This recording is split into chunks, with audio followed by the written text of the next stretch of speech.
Hi people, welcome back to my YouTube. It's your girl Honey.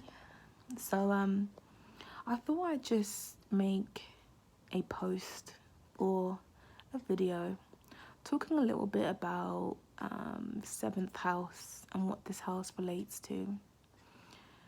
Most of the readings that I get, the reading requests that revolve around who you should be dating. So I've got a service on my website called Who Should I Be Dating? And what I do is I look at your Venus, your moon, your seventh house. I look at all of your houses, your sun, your Mars, anything that could possibly give me indications surrounding what's happening with you karmically in relationships, but also what you are attracting, what you're attracted to, who you should or shouldn't be dating, XYZ. And most of the requests I do get are from Libras or seventh house suns, Libra moons, or people that have a lot of moon squares. And my goal is always to let you guys know what's happening with you as an individual. I want to just kind of put out there about the seventh house. Seventh house is about relationships, bonds, titles, marriages, partnerships, legal binding contracts. And there's eyelash in my eye. You know, I got my lashes done a couple of weeks ago and I'm just waiting for these things to fall off now. They're so irritating. I don't know how you guys do this on a regular basis. Like, I'm an Aries, yeah? Like, I'm doing roadman all day, tomboy all day. I can't do this feminine, beautiful, like, I can't do this. Like, you guys do so well. I can't live like you guys, man. But anyway, like, seventh house, this is what's crazy. Now, I stand very firmly with this argument that I have. And the argument is you shouldn't be dating anybody if you have nothing going on your own.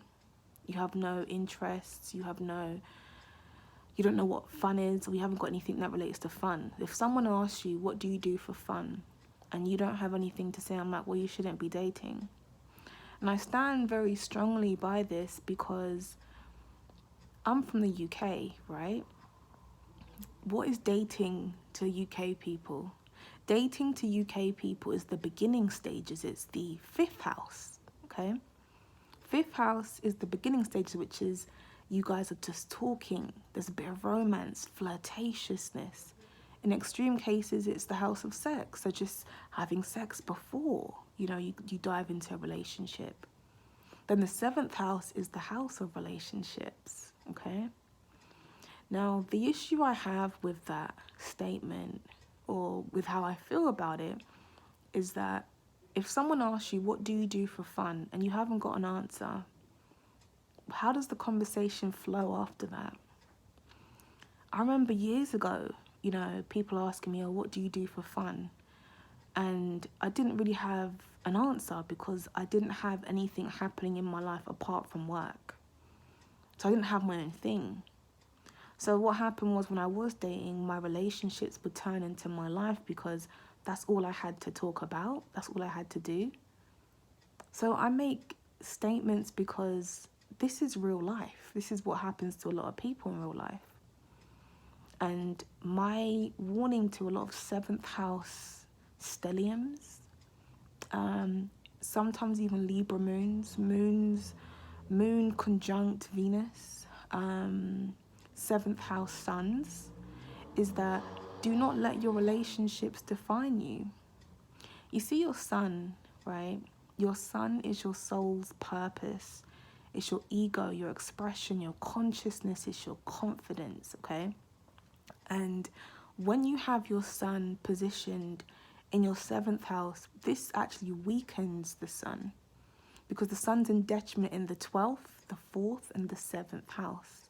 So when it sits in the 7th house, it becomes weakened because now it's like my ego only revolves around somebody else. Does that make sense? You see, the sun is exalted in Aries and it's exalted in the 10th house. It's exalted in Aries. Aries opposes the 7th house. It opposes Libra. It's exalted in Aries because Aries is about action, It's about me, myself, and I. It's about the ego, okay? And the 10th house is the house of what we choose to show the public. So when the sun sits in there, it's fucking happy being there. You crazy, it's happy being there. So when it's positioned in that 7th house, its ego is shining through other people. Now, I've done quite a few readings, you know, and a couple women that have booked with me, 7th house sons. One of them in particular, she asked me, and I always use her as an example because she's perfect. She said, oh, honey, you know, should I move across the state? That's where my boyfriend lives. I want to go and be there with him because I only see him a couple of times a month because he works for the army or does something like that, and she hardly gets to see him. So she was young. She was like 20, 21. So I said to her, I'm only going to be in acceptance, speaking to like an older sis, yeah? Be in acceptance of her moving there if you're bringing your life with you. What do you do? Oh, you know, I just don't really do much right now. And I was like, I was just taken back because you can't go there and just be his girlfriend. If you have an interest or a hobby or something that you love to do for fun, bring that shit with you. So you have something that you can identify yourself with. Because remember I said the 7th house, it loses its shine when it sits in there. So the focus is always going to be someone else. And this is why I'm a massive advocate. Being an Aries, like Aries is all about how you want to identify, you know, me, myself, and I. I have to make sure that I have a life before my partner, during my partner, and after my partner. But also, what conversation are you bringing back to your partner? If you guys have been away all day, you're both working and you come home, what conversations are you going to have? What conversations are you going to share? What interests can you have? What can you share with your partner? If you don't have, that's what I'm trying to say, yeah? If you don't have that, there's not much to talk about. Therefore, you're not ready to date. That's why I'm like, you're not ready yet. You have to have something that, and it can literally, because someone just said to me, oh, you know, I like to isolate myself. And I said, well, that's something you like to do. So when you're isolating yourself, you ain't just sitting there with the lights off. You could be on there watching YouTube videos. You can be reading a book. You can be sewing, like anything. What are you doing? Listening to music? That still is enough to generate a conversation. That's how you maintain your sense of individuality. It's your identity.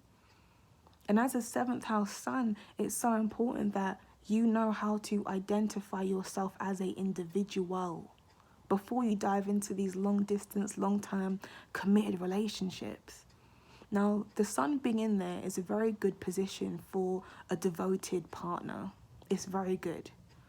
But I worry that you become so devoted that your relationships become your life. And that's not something I always recommend because you are always going to want someone. And that's why the common theme with Libra energy is that Libras are always on from one person to the next because they don't like being single for too long. We came into this world, honey, on our own. That's why Aries is the first house, okay? That's why your ascendant is the point of you coming into the world. It falls into the first house. You are coming in on your own. But you haven't got to leave on your own. Don't leave. You leave on your own too. But you have to become strong.